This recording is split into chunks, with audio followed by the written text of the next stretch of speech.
पूरी दुनिया में गूंजा भारत माता की जय का नारा। इसरो ने वो कर दिखाया जिसका उसने वादा किया था। विक्रम रोवर ने चांद पर नई खोज का चलाया महाअभियान। स्पेस एक्सप्लोरेशन के फील्ड में भारत की एक बहुत बड़ी जीत, वो जीत जिसे सदियों तक याद रखा जाएगा। दोस्तों, 23 अगस्त 2023 का दिन दुनिया के इतिहास में हमेशा के लिए अमर हो गया है। खासतौर से हमारे भारत के इतिहास में इस दिन को हर साल एक त्योहार की तरह सेलिब्रेट किया जाएगा, क्योंकि यही वो दिन है जब चंद्रयान 3 ने चांद की दक्षिणी ध्रुव पर सफलतापूर्वक लैंड किया और दुनिया को दिखाया कि आज का भारत साइंस एंड टेक्नोलॉजी के फील्ड में भी किसी से पीछे नहीं है।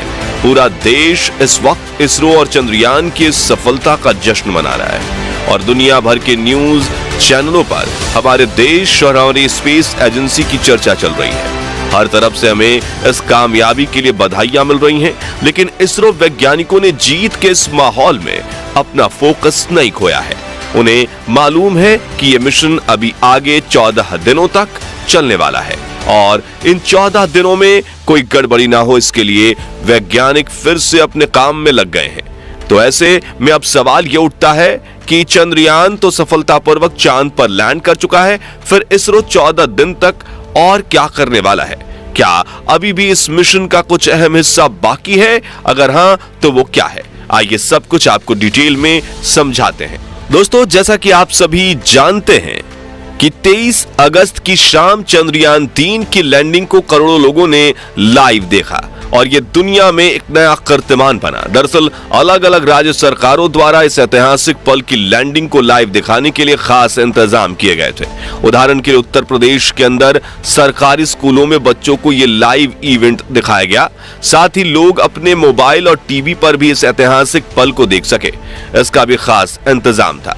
जैसे ही चंद्रयान 3 ने चांद की सतह पर अपना कदम रखा, हर तरफ जश्न का माहौल शुरू हो गया। यहां तक कि लोगों ने खुशी में आतिशबाजी भी की। वाकई ये दिन हम कभी नहीं भूल पाएंगे। भारत अब चांद पर उतरने वाला दुनिया का चौथा देश बन गया है। सोचिए, पूरी दुनिया में सिर्फ 4 देश ऐसे हैं जो चांद तक पहुंच पाए हैं और उन 4 देशों में एक हमारा भारत है। ये सोचकर ही गर्व महसूस होता है। साथ ही चांद के दक्षिणी ध्रुव में उतरने वाले ये दुनिया का पहला देश बन गया है। जब कभी चांद के इस इलाके में पहुंचने वाले देशों की लिस्ट बनेगी तो उसमें भारत का नाम हमेशा सबसे ऊपर रहेगा, क्योंकि यह कारनामा सबसे पहले भारत ने ही किया है। आज हमारे देश का झंडा सिर्फ धरती ही नहीं बल्कि चांद पर भी लहरा रहा है और इन सब उपलब्धियों के लिए हमें अपनी स्पेस एजेंसी इसरो और इसमें काम करने वाले वैज्ञानिकों पर फख्र होना चाहिए। इतनी बड़ी सफलता मिलने पर भी वैज्ञानिकों ने अपना फोकस मिशन से नहीं हटाया और ऐसे डेडिकेशन के लिए उन्हें दिल से सैल्यूट है। पर सवाल यह उठता है कि इस मिशन में अब आगे क्या क्या होने वाला है। लेकिन उससे पहले चलिए हम आपको बताते हैं कि हमारे लिए इस कामयाबी का महत्व क्या है और ये माइलस्टोन हासिल करने में हमारे वैज्ञानिकों को कितनी मेहनत करनी पड़ी है। दोस्तों, आपको 2008 में हुआ चंद्रयान 1 मिशन तो याद ही होगा। इस श्रृंखला का पहला मिशन था जो पूरी तरह कामयाब भी रहा था, लेकिन इस मिशन में चांद पर लैंड करना शामिल नहीं था। ऐसे में हमारे इसरो वैज्ञानिकों ने लैंडिंग को अपने अगले मून मिशन यानी कि चंद्रयान 2 का हिस्सा बनाया। यानी भारत आज जो चांद पर पहुंचा है उसका ख्वाब 13 साल पहले देखा गया था। शुरुआत में इसरो ने चंद्रयान 2 को 2008 में पहला मिशन सफल होने के बाद कुछ ही सालों में लॉन्च करने का प्लान बनाया था, लेकिन उसकी तैयारी जितना सोचा था उससे कहीं ज्यादा समय ले गई। यही वजह थी कि चंद्रयान 1 के बाद चंद्रयान 2 मिशन कोई 11 साल बाद 2019 में लॉन्च किया गया। यानी आज जो कुछ हम अपने चंद्रयान 3 में अचीव कर रहे हैं उसका प्लान हमने चंद्रयान 2 में बनाया था, मगर दुर्भाग्य से हमारा वो मिशन पूरी तरह कामयाब नहीं हो पाया और चंद्रयान 2 का लैंडर अपने आखिरी कुछ मिनटों में बेकाबू होकर चांद पर क्रैश हो गया। यानी 11 साल तैयारी करके भी हम उस मिशन में कामयाब नहीं हो पाए और तब दुनिया के कई देशों ने न सिर्फ हमारी एबिलिटी पर सवाल उठाया बल्कि हमारे इस फेलियर का मजाक भी बनाया। इसलिए उन सभी देशों को जवाब देने और उनका मुंह बंद करने के लिए चंद्रयान 3 मिशन कामयाब होना हमारे लिए बहुत महत्वपूर्ण था। दोस्तों, जब चंद्रयान 2 का लैंडर चांद की सतह पर क्रैश हुआ तो उस समय कि इसरो चीफ के सिवन ने मिशन के आखिरी 15 मिनटों को 15 मिनट ऑफ टेरर का नाम दिया था। और उन 15 मिनटों की याद में हमारे जहन में चंद्रयान 3 की लैंडिंग के दौरान भी जिंदा थी। हमें बस यही डर सता रहा था कि 4 साल पहले जो चंद्रयान 2 के साथ हुआ वो दोबारा ना हो।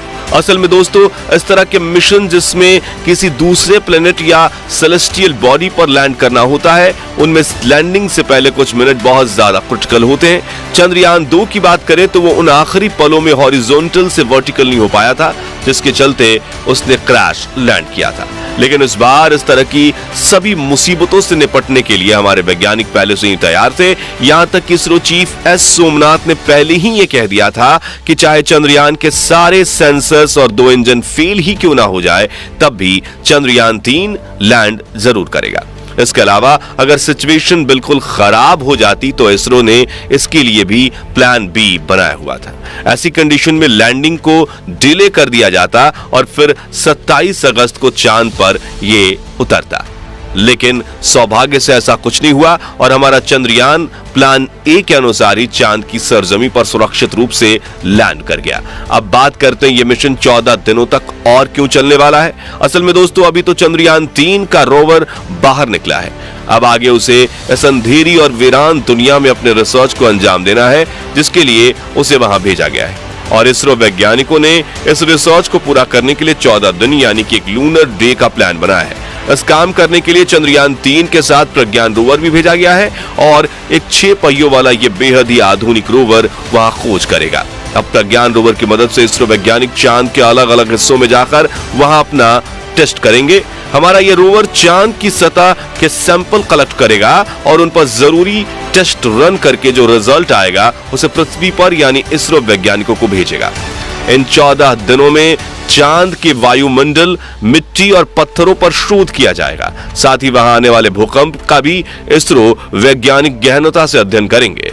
इन सब के अलावा पानी की खोज भी इस मिशन का एक अहम हिस्सा रहेगी। दरअसल चांद के इस हिस्से में बहुत सारे ऐसे बड़े बड़े गड्ढे मौजूद हैं जिनके अंदर करोड़ों अरबों सालों से सूरज की एक किरण तक नहीं गई है और इसके चलते बहुत से वैज्ञानिकों को इन गड्ढों के अंदर बड़ी मात्रा में पानी मौजूद होने की उम्मीद है। तो ऐसे में इस पर भी इसरो वैज्ञानिकों की खास नजर है। अगर सच में इन गड्ढों के अंदर पानी का कोई बड़ा स्रोत मिलता है तो ये चांद पर जीवन बसाने की दिशा में एक बहुत बड़ी कामयाबी होगी। ये सारे टेस्ट और रिसर्च पूरा करने में इसरो को 14 दिन लगेंगे और ये काम पूरा होने के बाद चंद्रयान 3 मिशन को आधिकारिक रूप से संपूर्ण मान लिया जाएगा। इस मिशन में बस एक चीज ऐसी है जिसका थोड़ा हमें दुख रहेगा। दरअसल हमारा विक्रम लैंडर और प्रज्ञान रोवर मिशन पूरा होने के बाद चांद पर ही रह जाएंगे, क्योंकि इसरो ने इन्हें वापस धरती पर लाने का कोई प्लान नहीं बनाया है। अपने काम को पूरा करके हमारे ये दोनों उपकरण हमसे हमेशा के लिए अलविदा कह देंगे। वैसे आपको क्या लगता है, इसरो को अपनी इस खोज में चांद पर पानी मिलेगा या नहीं? कमेंट करके जरूर बताएं। बाकी हमारी आज की इस वीडियो में बस इतना ही। वीडियो अच्छी लगी हो तो इसे लाइक और शेयर जरूर कर दीजिएगा और अगर आप हमारे फेसबुक पेज पर नए हैं तो पेज को फॉलो भी जरूर करें। मिलते हैं जल्दी ही ऐसी एक और इंटरेस्टिंग वीडियो के साथ। तब तक के लिए गुड बाय, जय हिंद।